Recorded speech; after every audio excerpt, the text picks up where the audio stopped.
Tina. So I'm back with my week 2 update of the 21-day fix that I've been doing. It's a little bit late, I do apologize. I've had a crazy busy week at work. Also, the baby is teething, so it's been one of those weeks, you know what I mean? I'm actually in week 3 right now, but I wanted to kind of recap everything for week 2. And in today's video, you are not going to see the grocery haul and the meal prep that I did last week, and I'll tell you why. Because I got behind. I filmed week 2, which I had on the memory card, one memory card, then I swapped out my memory card for a blank one, filmed week 3, so I filmed all of my grocery haul, all of my meal prep, everything like that. But when I did that, I put the memory card back in my camera intending to delete week 1, and I deleted week 2 on accident. So I'm sorry. But we will do an update video. I will tell you how everything is going. If you're following me on Instagram, then you will see that I am posting pictures pretty much every day of at least one of my meals, either breakfast, dinner, or something like that, that I'm making for the 21-day fix. Lots of good meal ideas on there, so please go follow me if you have not done that already. Okay, so let's talk about week 2 of the 21-day fix. So week 1, I kind of mentioned that from the workouts, I was incredibly sore. In week 2, I noticed that dissipated. I suddenly am not as sore anymore. I'm doing these workouts, I'm doing them harder than I was in week 1 because now I'm more accustomed to them. I know what to expect out of them, that type of thing. And I know the moves now. I've kind of been working on my form and stuff like that, paying a little bit more attention to that this week, and I am not sore. The only thing I notice is a little bit of soreness kind of like in my shoulders, but that's because of my form. It's my fault. Anyway, soreness in week 2 has completely dissipated. I am loving the workouts that come with this DVD. I implore you, find somebody that has these DVDs and check them out because they look, I watched it, of course, like when I first got it before I did the workouts, and I was like, I don't know. I mean, that doesn't even look that bad. Oh my gosh. I do these workouts every day and I am like sweating so bad. I don't know if that's because of the increased water consumption that I'm doing, or it's because I haven't worked out in so long, or that's just what happens. I have no idea. But the workouts are perfect. They're 30 minutes, but they're kind of like not 30 minutes because and trust me, you figure these things out mentally on the days that you're really tired. You're like, you don't want to do it, but you make yourself do it. You figure out exactly how long this is. So basically she does a warm up, and I think that's 2 to 3 minutes, and then a cool down, which is also 2 to 3 minutes. So essentially they're like 24-minute workouts on the bad days. Do you know what I mean? But anyway, so they're really easy to do, very short period of time. I do mine on my lunch break at work. So I have pretty much no problem usually fitting them into my agenda. Now I stuttered a little bit on that because yesterday I had a doctor's appointment and I totally missed my workout. So shame on me. I missed the upper fix, which sucks because it's such a good workout. So I'll need to make that up probably this weekend when I have a little bit of extra free time. All right, so weight loss, this is what's frustrating, and probably a lot of women understand this. My intent was not to lose a whole lot of weight. I mean, I don't need to, you know what I mean? I needed to get back to my pre-pregnancy shape and my pre-pregnancy weight. I did need to do that, but I didn't need to lose like, you know, more than that. Essentially, I wanted to lose a little bit more than that because I wasn't in the best shape when I got pregnant. I wasn't working out, I wasn't eating great, things like that. You know what I mean? But, you know, I want to just get in really, really, really good shape. So the scale has not been my friend this week, and I need to just stay off of it until this whole thing is done. I weighed myself at the gym, and I was right below my pre-pregnancy weight. So that means I had lost 4.5 pounds from the beginning of the 21-day fix, and that was on day 11, I believe. So then, like I mentioned, I went to the doctor yesterday, and of course they weighed me, and I was 1 pound under my pre-pregnancy weight, meaning I had gained 3 pounds in 6 days. Ooh. But of course there's a lot of things you have to take into account with that. You know, your water retention, did I drink enough water that day or the day before? The weight of my clothing, because in my gym clothes and my big heavy sweater or boots I was wearing obviously weigh a little bit more. You know, stuff like that. I'm not super duper worried about it, but what I decided to do is just keep it consistent. So I'm just gonna weigh myself on the gym scale where I always weigh myself. That way, no matter what, I'm wearing the same clothes, well hopefully not the same clothes, but pretty similar in weight clothes, and then I'm always weighing myself on the same scale, so if it needs to be tiered at all, I'm keeping an eye on it. So I kind of got a little bit discouraged at the doctor, but when I walked in to see the doctor, she's the one that actually was my OBGYN during my pregnancy, my midwife. She was like, "Ooh, hey, skinny mini." Like, she was really sweet to me. That made me feel good. That was the first thing she said. So that was a nice surprise. But, you know, I needed just to keep it consistent. Like I said, I haven't lost a ton of weight. My husband, on the other hand, because of course men just have this, right? So he goes on this diet with me. He's doing the workouts, but not even as much as I am. Like, he'll skip a day like every 3 or 4 days. It's like maddening. So anyway, he's down 12 pounds right now, which is nuts. I think that he's been trying really hard with the diet. He has not been snacking, which was a huge issue for him before. And the things he was snacking on were things like potato chips and ice cream and nuts. Like, he ate nuts like crazy. And yes, nuts are good for you, but they're not good for you in super high quantities because they're so fattening. They just are, you know. So it's helped him a lot to stay on track. The portion control containers have been really, really good for him because it's just been key in helping him keep his portions right and stay on track. So he's doing great with it too. And ladies, if your husband is like making fun of you, if he watches the DVD and says, "Oh, that's a girly workout," have him just participate in one with you. Even guys that work out are like, wow. I mean, we've got guys in the gym that'll come over and just look at the workout and they're like, "That's a pretty good workout," you know, and it really truly is. Not for the lighthearted, I guess I should say, but the coach on there is really good. So she makes things easy. She's very, very informative, super motivating. So, you know, she's a good coach. Anyway, enough talking about the DVDs. So that's how my week 2 of the 21-day fix has been going. It's been going great. Like I said, we're in the middle of week 3 right now, which is technically the last week of the 21 days. I think we're on day 17. So 4 more days until the fix, the first round of the fix, is over. I'll give you guys my final thoughts next week, but I truly don't see this ending anytime soon. It has been a tremendous gift to us. The meal prep has saved me hours, you know, every day. I feel like I have so much more time with Emmy now and so much more time for myself in the evenings, which is amazing. Just by cooking all of my meals on Sunday, I love that aspect of it. It's kind of like, it's a give and take, you know, like I love to cook, and I used to come home and make these elaborate meals, and I would do cooking videos and stuff like that. But just right now at this specific time in my life, which is such a short time, I don't have a lot of extra time. So I essentially bought myself that extra time with the meal prep. Also, money, guys, and that's what I'm going to talk to you guys about next. You'll probably see the title of this video and wonder what else I'm going to talk to you about. That's what it's going to be: finances, money, budgeting, financial goals in 2016. So going to 21-day fix and how it relates to money, we were eating out, and this is embarrassing for me to say. We were eating out 1 to 2 times a day each, every single weekday, and then that was just for breakfast and lunch. And then for dinner, we were probably eating out 2 to 3 times a week, whether that was fast food or a sit-down restaurant or a nice dinner, whatever it was, we were eating out a lot. So as you can imagine, in the last 3 weeks, we have been able to put away the money that was being spent on food, which, if you consider $10 a day per person for breakfast and or lunch, that's $50 a week each. That's $400 a month.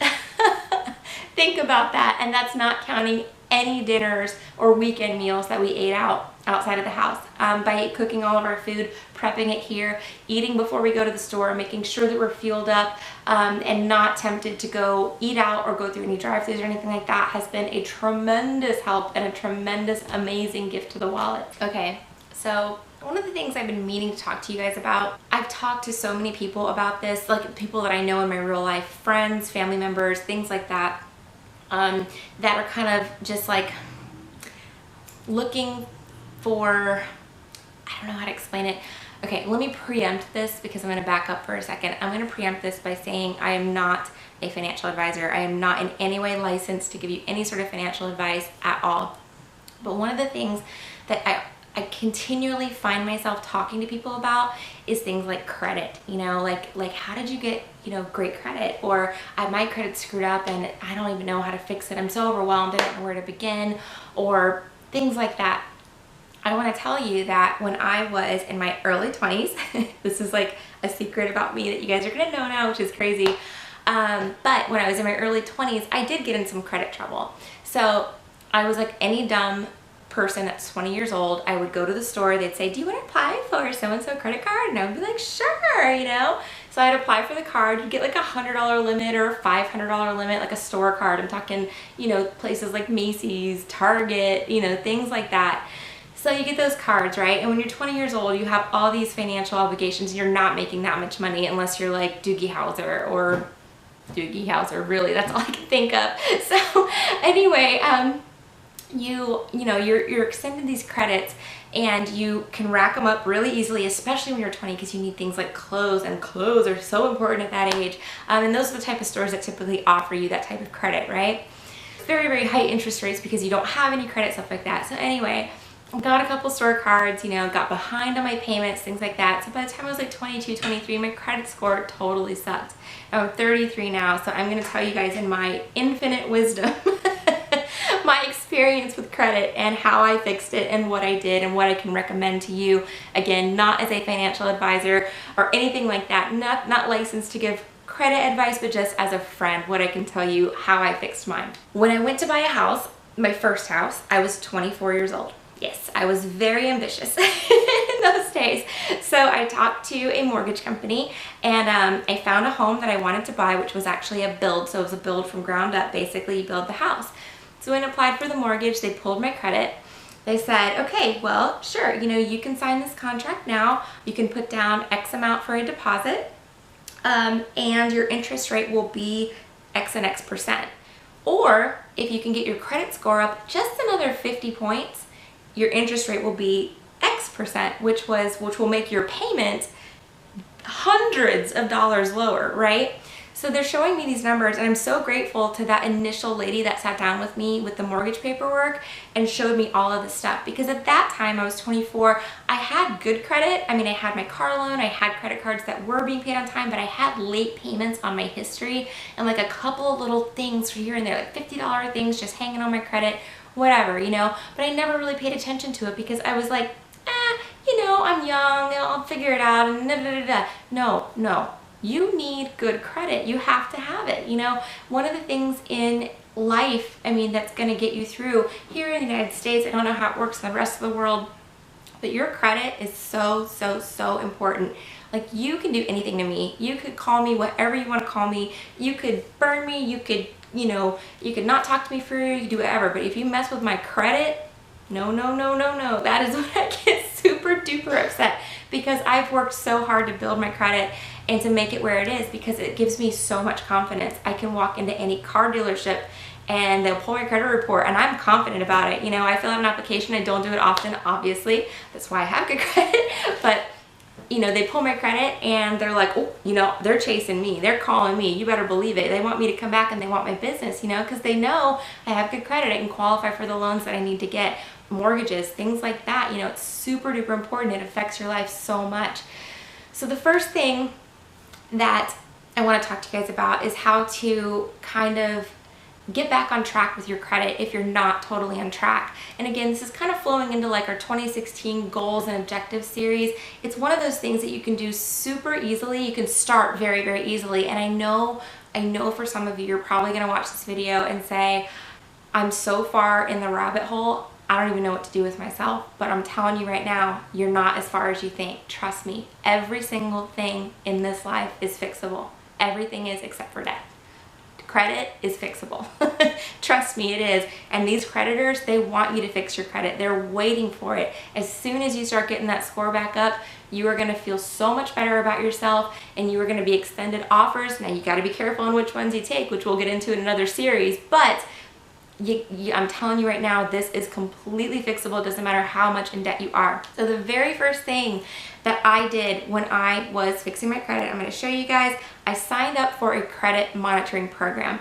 Now, there's been different ones throughout the years. A lot of them back in the day were pay programs. So you basically pay $10 or $15 a month, or $15 or $20 for for a full credit report, stuff like that. You can get your free credit score, I think, once a year from Experian, or not score.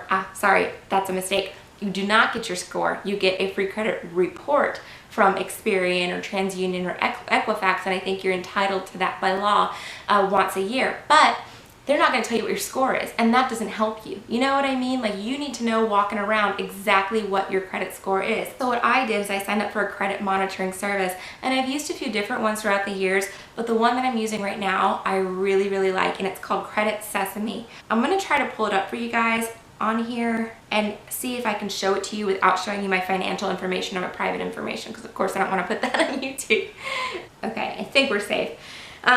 So basically what it is you get, and I am deleting this from you won't be able to see it because it is my personal financial information. My credit score is literally right above that. But what it is it gives you your score, and then it allows you to see things that you qualify for based on that. So if you need loans, if you need, whatever you may need, car loans, credit card loans, it totals the amounts of your payments total per month. So it takes into account all of your rotating and mortgage accounts and auto loans and things like that, pulls that all into one number, so you have a clear snapshot here, of exactly what you need to see. You're able to monitor your credit score. So anytime I go in here, I can just update my credit score, and it tells me to date what my credit score is. So I know if it's wavered at all, I can look into why it's wavered, things like that. But the other thing about Credit Sesame that's amazing is it is completely free. When I signed up for this, I did not need a credit card whatsoever. They didn't ask for any credit card information. It was a very, very simple process to sign up. Once I signed up for Credit Sesame, like when I first initially created the account, they asked me a couple questions to like identify myself, or identify you, very basic questions that only you would be able to answer, like what street have you previously lived on, the name of the street, like things like that. They asked for a couple of basic things, but again, there's no cost to you at all. The insight that they provide is amazing because it can really help you improve your score. It can help you see, where you're kind of lacking, your credit usage as far as percentage goes, your debt to income, things like that. Super important stuff to know, guys. I'm telling you, if you want to get back on track, just sign up for the app. Just try it out. You know what I mean? Look at it. See if you like it. Just take a look at your credit, your score. You'll know your score. It's completely free. It's so easy. You can do it from your phone. Just check it out. It's one of those things in 2016 that I have made an obligation to myself. I'm on track financially, but I can always improve. There's always room for improvement. So I'm going to try to improve the best I can. So that's the other thing I kind of want to talk to you guys about. If this is something that you guys want to talk about a little bit further in detail, we can share stories. I can go a little bit more in depth, into exactly what I did to fix my credit. If you guys want, just let me know in the comments below. I'd be happy to talk to you guys about it, because now, like I said, I walk into that car dealership and Bob the dealer's like, oh my gosh, don't leave me. You know what I mean? And it's a good feeling. It really is, and I want you guys all to have that too, and you totally can have that. The first step though, check that score, start monitoring your credit, and then make a plan. All right, guys, well, thanks so much for watching my 21-day fix week 2 update along with my 2016 goals and objectives. I hope you guys found this information useful. If you're new to my channel and you're not subscribed here, please do subscribe. I think I have, I'm gonna go ahead and say it, guys, the best channel on YouTube. I really do. If you want to have really nice people in the comments that will help you and are super kind and sweet and supportive, and also you got me who's here for you too, talk to me, I'm here. Please do subscribe, because again, we'd love to have you here. I completely and wholly and tremendously appreciate your support, and you'll have a good time here, I promise. So anyway, thank you so much for watching, and I'll talk to you guys later. Bye!